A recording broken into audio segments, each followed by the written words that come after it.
குறிஞ்சி நிலத்தை ஆட்சி புரிந்து கொண்ட நம்பை தேவனுக்கு வளர்ப்பு மகளை பிறந்து சீரோடும் சிறப்போடும் வளர்ந்து வாழ்ந்திருக்கின்றேன். என் நிலப்பிரவாத சகோதரர்கள் 7 பேர் இருக்காங்க. 7 ஆண் பிள்ளைகள் இருந்துமே என்னை மாதிரி பெண் குழந்தையின் அப்பாவுக்கு ரொம்ப நாளாவே வருத்தம். அதனால என்ன பண்ணிட்டாங்க, காட்டுக்கு வேட்டைக்கு போற நேரத்துல வள்ளி கிழங்கு தோண்டெடுக்கப்பட்ட பள்ளத்துல இருந்து எடுத்து ரொம்ப செல்லமா வளர்த்துட்டு வராங்க. பெண் குழந்தை கிடைத்தால் இறைவனுக்கு திணை விதைத்து காட்டுக்கு காவலுக்கு அனுப்பதாக அப்பாவுடைய வேண்டுதல். அந்த வேண்டுதலுக்கு இணங்க நாங்கெல்லாம் காட்டுக்கு காவலுக்கு போறோமே, நீங்களா வரீங்களா? காட்டுக்கு காவலுக்கு போறீங்க? நான் போறேன். எனக்கு துணைக்கு என் உயிர் தோழி ஒருத்தவங்க வர்றாங்க. தோழிக்கு துணைக்கு தோழி மாதிரியே ஒரு பேர் அழகி ஒருத்திய கூட்டிட்டு வந்திருக்கோம். அப்படியா? அழகு நாள் அழகு, அப்படி ஒரு அழகுங்க. பெண்ணுக்கு பெண்ணே பேராட்சி கொள்ளும் அற்புதமான பேர் அழகி. சுத்தி போடணும் அவளுக்கு, அம்பூட்டு அழகா இருப்பா. அப்படி ஒரு பேர் அழகிய சந்திக்கணும். அவளை சந்திப்பதுனால ஒரு அழகாங்க. அவ வருவா பாருங்க, அப்படியே ரதி மாதிரி. என்னம்மா சொல்றீங்க? உண்மைதான். ஆமாங்க. அப்படி ஒரு அழகி, அப்படி ஒரு அழகிய சந்திப்பதுக்கு முன்பாக மனசுல ஒருத்தரை இன்னைக்கு இல்ல நேத்து இல்ல ரொம்ப நாளாவே ஒருத்தர மனசார நினைச்சிட்டே இருக்கேன். யார் அது? ரொம்ப நாளா. யார் தெரியுமா? யாரு? சொல்லவா? யாரு? அன்னைக்கு நம்ம எல்லாரும் அடங்கக்கூடிய எம்பெருமான் முருகப்பெருமானை தான் மனசுல நினைச்சிருக்கேன். அவரை எப்படி எல்லாம் நினைச்சிருக்கீங்க? அப்படியா? மனசுல உள்ளவரை சொல்லுங்க. கட்டுனா அவரை தான் கட்டணும், இல்லனாலும் அவரை தான் கட்டணும். என்னுடைய காதல் எப்பேற்பட்ட காதல் சொல்லவா சொல்லவா ஒரு காதல் கதை சொல்லவா?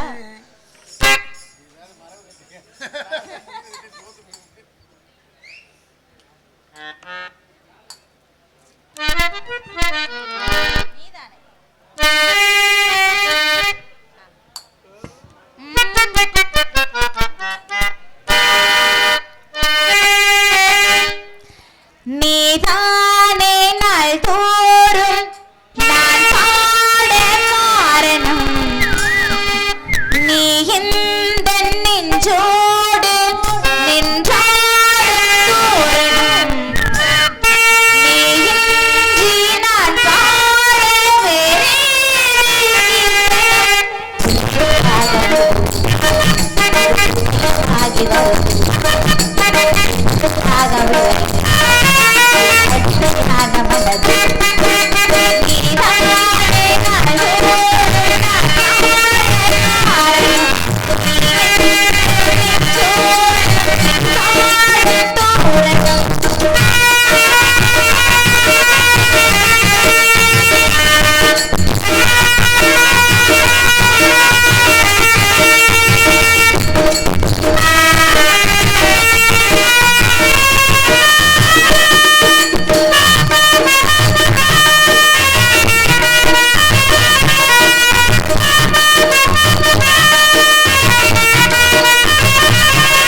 அது குளிருக்கு கை தட்டம்னு தர அண்ணன் வேலு வேலுமடு முருகனுக்கு அந்த விதி விதங்கார வேலனுக்கு பால பன்னீர் பிரமலுக்கும் பக்தி பிரவசத்தில் பக்தர மனம் கழிக்கும் என்பது போல என் மனம் பக்தி பிரவசத்தில் ஆழ்ந்திருக்கிறது. எப்பேற்பட்ட பக்தி, எப்பேற்பட்ட காதல்னு சொல்லுவோமா? மல்லிகையை தூதாக அனுப்பலாம் என்று எல்லாருக்குமே எண்ணமெல்லாம் இருக்கு. குளிர் நேரம் கை எடுத்து தட்ட முடியல.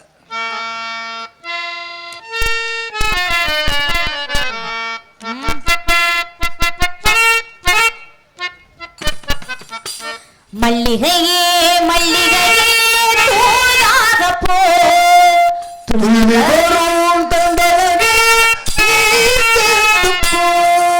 நோய் கொண்டு நான் தேயாமலே பிறை போலோகினேன் தாங்காது இனிமேல் குளிருக்கு தூங்கோடு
இப்பதான் கொஞ்சம் பழக்கத்துக்கு வந்திருக்கு, ஞாபகம் வந்திருக்கு. குளிர் நேரம் இல்ல அடைக்கும் கை இல்ல அது அந்த லைட் வருமா? ரைட். நீங்க கைதட்ட பாக்குறீங்க, சூடு பண்றீங்க, எனக்கு தெரியுது. ஆடுது உங்க வயசுக்கெல்லாம் பெரிய விஷயம்.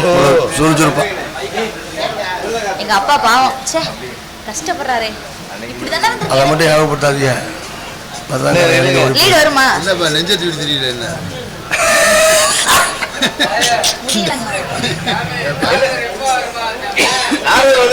தெரியாதா?